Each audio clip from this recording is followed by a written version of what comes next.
Thank you, Ashwini. I think I'm actually delighted to be doing this because I've been talking about eminent domain and land and stuff for quite some time now. But it's always useful to have some other way of talking about it. And this legal unconscious, I'm not quite sure what it means yet, but it doesn't matter because puts ideas into your head and you can work ideas out through this idea of the legal unconscious. See, I was actually thinking, what are the things, there are some things that we know about that. There are things that we think we know about that. There are a number of things that we do know. The things that, for instance, we do know about eminent domain is, first of all, the definition. Dr. Nelly was the definition. And along this time to start with that, which is that it is about the acquisition of private land. It is about taking a private land by the state for a public purpose on payment of compensation. So those are three elements that we always take as a given when we are talking about eminent domain. But over the past 20-25 years, we've seen pitched battles around land and around the taking over of land and over the exercise of the eminent domain power by the state. I'm going to start with this, that one of the deep regrets I have is that in the early years when we started contesting the right of the state, the power, when we started contesting the state taking over land for various projects, we contested the cruelty of the state, but we did not contest the power of the state. So we kept telling the state, don't do this to people. Don't use the power that you have to dispossess people. Don't you recognize that there is mass displacement happening in various places? We said all these things, but we didn't ask the state, where are you getting this power from? And the reason that would have been important is because the legislation that they were using as to demonstrate that they had power to take land was the Land Acquisition Act. And when we study the Land Acquisition Act, the Land Acquisition Act only deals with people who have some kind of legal interest in that land. But all these projects of the state were dealing largely, huge chunks of people who did not have any legally recognized rights to that land. And yet all of them were getting impacted by the projects. And we know that from the late 70s to the late 80s and early 90s, the discourse had shifted. We were no longer talking about land acquisition. It became some kind of it became language that was actually talking about mass displacement. And mass displacement, both the idea that there is an inchoate mass, people who you don't even know you're dealing with when you're dealing with this mass displacement, and that the displacement is happening because you're able to take whatever private lands exist in that area under your eminent domain power.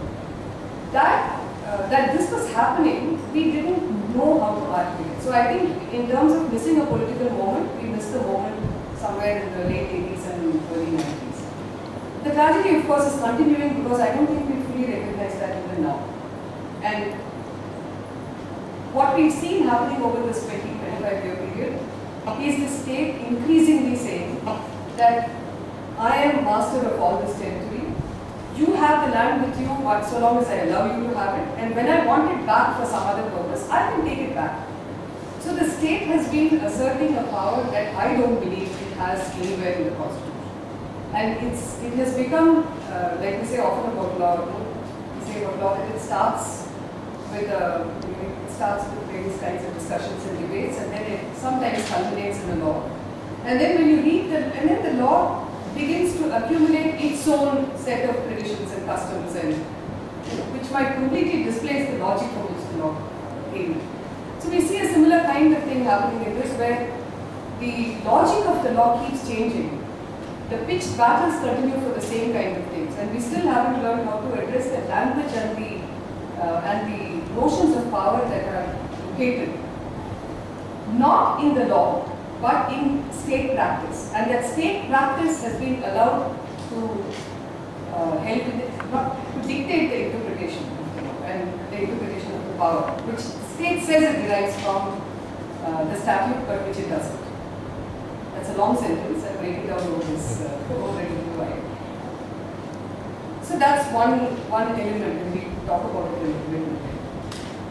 The second thing is that there are multiple things that have happened in relation to land acquisition. I think just a brief one narrative of what happened in terms of eminent domain and land acquisition. See, it's interesting because soon after independence, and I'm going to start from there. I know history doesn't start from our independence, but I'm just going to start from there for purposes of convenience. We had the land reforms movement. And early cases, for all of us who've done law, the early cases you have to read. You have to read your foundation listings and the rest of it. And you find that in the early cases, the people who were challenging this people who were challenging these reforms were zamindars. So the people who were going to court with these cases were zamindars. You know, they say about the Workmen's Compensation Act that the reason we don't have the reason that we don't have good jurisprudence having developed on the Workmen's Compensation Act is, there are two reasons actually. One reason is because if you read the Workmen's Compensation Act, you'll find that it's all administrative. It's a Workmen's Compensation Commissioner, and then you have one appeal. The courts don't come into it at all. So you don't have any public forum in which this debate happens. That's one reason. And the second, if you look at one of the early cases, they say the landlords, the employers won the case. Which, if they had lost, they were taken to the Privy Council, and so you would have had some more debate on it. When the workers lost the case, they were not able to go to the Privy Council. And therefore, you didn't have a development of that aspect of the law at all. It died. We find that in the development of the law, in the land reforms, the reason that there was some debate that happened was because it was the zamindars who were affected, and the zamindars had the wherewithal to go to court on this. I found it interesting that if you look at Kameshwar Singh, the person who was appearing for the landlords was Ambedkar. And I have my own theories now. When I first read it, I was baffled. I can't say I'm not baffled now, but I think I can kind of assume some understanding, which may be completely misplaced or wrong, but from what, from the way the constitution was made and from what Ambedkar has said in his various writings, I'm inclined to a certain understanding of why Ambedkar did it. Because Ambedkar's argument is interesting. He says in that if you're going to take away land from anybody, zamindar, whoever, without paying them proper compensation, that will be against the spirit of the constitution. And we know that when we started the idea of dismembering, this redistribution, at least of not allowing zamindars to continue with the pelf that they had acquired over all those years, was something that seemed to have a moral, that was on a moral high ground. So why would he have said that it is against the spirit of the constitution? So when I look at it over the period of years and then I look back, say, I'm looking at it say from 1985 or whatever, I find that maybe he understood something about how the constitution needs to be enforced through the courts, which we may have missed. I find it very difficult to believe that Ambedkar actually believed that all these zamindars should be allowed to retain their lands or be given all the money that they wanted. That makes no sense because that's against the spirit of Ambedkar. It's inconsistent with many of the other things we say. So I think maybe we need to revisit some of these to see what were the arguments that were made, who was making these arguments, and what difference would it have made if it had actually been dealt with, dealt differently, and not the way it was. What's interesting about that period is the kind of questions that came. We all know, we all study as lawyers that the debates were about compensation, whether it was adequate, whether it was just. We talk a lot about that. What happened in terms of eminent domain? Because one of the questions that the zamindars posed in the court was they said, who is the state? I mean, is the state some kind of a landlord? Is it an owner? Is it a super landlord? Can they do what they want? Who is the state? And what is the public purpose? Because when you're taking land away from us, you have to tell us what you're going to use it for. The second question was a little easier to answer for the state because the state said that dispossessing you is the public purpose. All these large chunks of land which are sitting with you as zamindars, you ought not to be having it with you anyway. And getting rid of the zamindari system is the exercise that we are undertaking. So that was a little easier to answer. But the eminent domain question on who is the state hasn't really got answered so far as I know. I can't think of any place where it has got properly answered. So sometimes we call the state a trustee, sometimes we call the state a custodian, sometimes you just call them the revenue department, you call them various things, but we don't really know what that relationship is between the state and the land. And we therefore don't have, I don't think we yet have the language in which we can take the state on. The converse is happening. The state has now found language to say that it is the master of all that. So we keep coming back to the theme because it's completely wrong and misplaced, and we have to figure out why it is wrong and misplaced. Then after the initial years when you come, it's very interesting that all the most important cases on fundamental rights, which we today use, which we use today for civil liberties, which we use for speech and expression and all this. These are cases that were actually located in property. And that was useful too, because having the right, having a fundamental right to property was useful because people who had property were able to engage lawyers who were able to put all their genius into giving a status to fundamental rights which we might otherwise have lost. So while we valorize Palkiwala for having done the Peshwanand Bharati case, and then we also vilify him saying he only did property cases, I think it was useful that we had these property cases that were, because if you look at our civil rights, civil liberties cases, if you look at the Ramesh Tappi cases for instance, you find that it was very difficult to sustain those cases. Whereas the corporate cases have always managed to keep themselves in a good place. Of course, Peshwanand Bharati put fetters on the state, and it also talked about property rights a little bit. But now we are not really concerned with property rights because property rights are about the rights of the individual. We are talking about what the state is saying in terms of its access to all of the land in the state. So that starts shifting. In 79, we have this interesting tribunal order. And that's a starting point for me, that in my understanding. So if you, this tribunal order is an interstate water disputes tribunal, which was set up to negotiate the Sardar Sarovar project.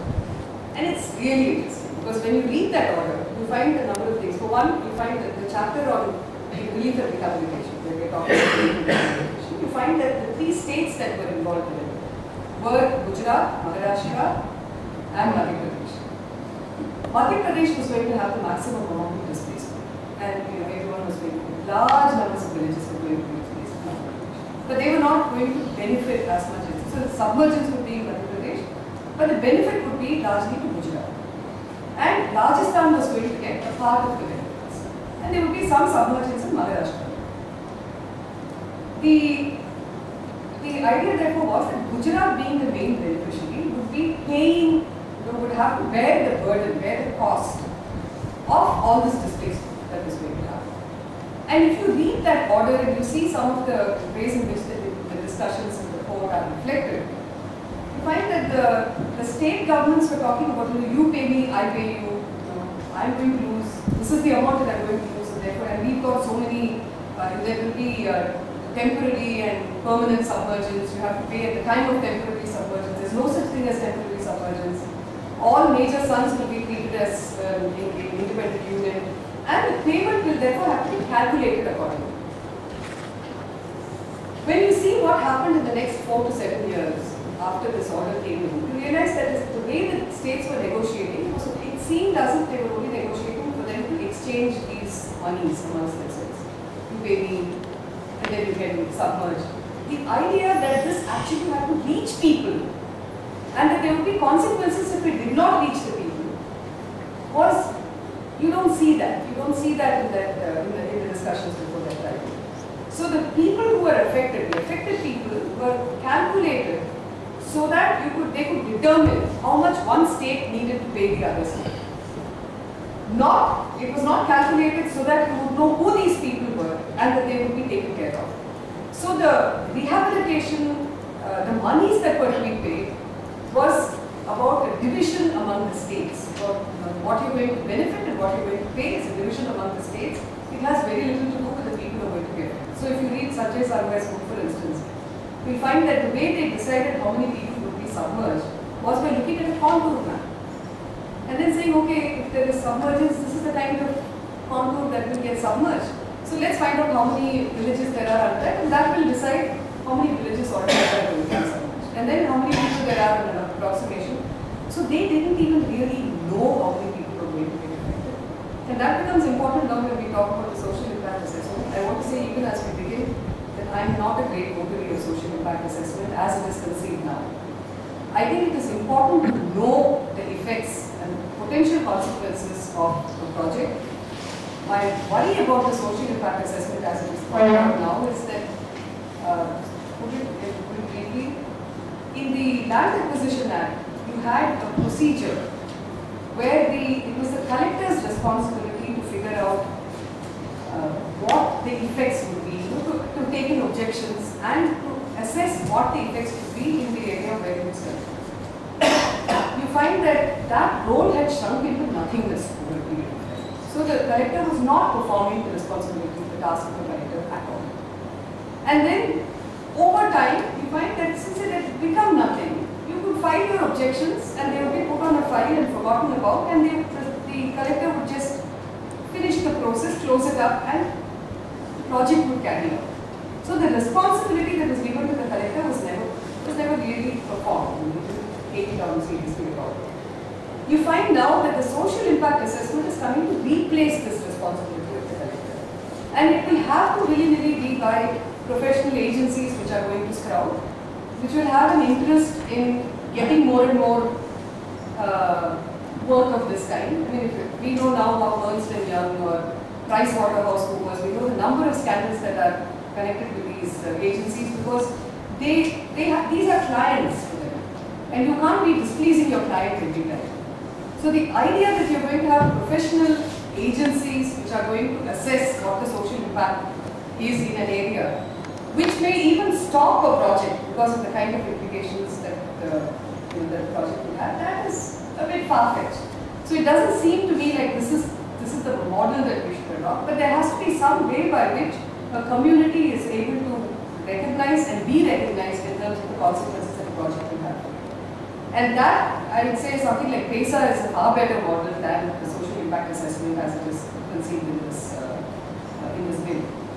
But it's important to know. It's important to know who these people are. And we know that in the Narmada case, they really did not know at all. And there are documents that have come out since, for instance, a Theus Kader document who was reporting back to the World Bank, where he was saying that people are coming in, this is 1984, where people are coming in hordes to meet him, because he's there as a person who's coming from the World Bank to say whether rehabilitation is happening or not. And then he says, no, this is not just, when Megha Patil takes people along there, and he says, this is not just somebody who's coming here to create trouble. Actually, the state has done nothing. So if people are demanding that they should be rehabilitated, that there should be something that has been promised to them that is given, what they are asking is not unfair. But of course, we find that the Narmada story, there are multiple stories within the Narmada episode. One of those is the rehabilitation story. It's been one of recognized failure. There have been a few cases where rehabilitation has happened, and often you find that it's like a showcase where you're taken there and then they say these 6 villages, you've had proper rehabilitation, there are complaints coming out of there too. So it's a very messy story, because nobody took it seriously. And this is what I think, is that nobody thought really that the state needed to do anything. And therefore it was all right to make all those promises. This is one of the recurring themes, certainly in the eminent domain discourse, but in almost every kind of legal discourse that you find, that there are multiple promises that are made either in the law or under the aegis of the law. But there are no consequences for non-performance of that promise. And when there are no consequences, then the probability that the promise is going to be kept is very low. When the promises are to be fulfilled before any harm occurs or any change occurs, and it is not done before that period of time, it is unlikely that it will happen after. For instance, you're going to have submergence in an area, you're going to have land acquisition in an area, and you say that people have to be rehabilitated 18 months, that is 3 seasons before before you can displace them, before you can have submergence, before you can have a change of user. And there is no consequence for non-performance of this. They carry on with the project. So you will find over this between early 1980s or mid-1980s to the mid-1990s, you will find 3 phases. One, the initial thing was that there must be at least an 18-month gap between the time that you're going to have, that you're going to rehabilitate people, and you change that land to whatever user you want. Then that is shrunk, and they say, well, do it within 6 months. Then in the mid-1990s, you have an order which says, okay, at least do it, in the late 1990s, you have an order which says, at least do it pari passu. Which means, even as you're displacing them and you're submerging the area, rehabilitate them, do something. And then in the last, the Sabharwal order, you have them saying, okay, you go ahead with constructing the dam, but at least take care of them afterwards. So basically, it is an abandonment of the meaning of this promise. And promise just becomes a way through which the state exercises its eminent domain power, without any consequence for non-performance. So that becomes important when we see what's been happening, what happened recently. You've seen the 2013 bill, 2013 Act. It has an unusual provision. Most laws where agents of the state have to act, most laws will have a provision in that called the good faith clause. The good faith clause is a fascinating clause. The person who is acting on the ground may be acting, compelled by any kind of circumstance, including guilt. But the presumption that is made is that the person has acted in good faith. Any officer acting under the law will be presumed to have acted in good faith. And the ability to prove malice or to prove that it was a malified action is, the onus is huge. So it's not easily done. And the idea is that it shouldn't be easy to do this. It shouldn't be easy to dislodge the idea of good faith. Why? Because if we don't have a good faith presumption, then every person who is acting in the field as an agent of the state will be susceptible, will be vulnerable to being prosecuted, being dragged to the courts. And when you say this, you realize that that's exactly what the state is doing with activists, for instance.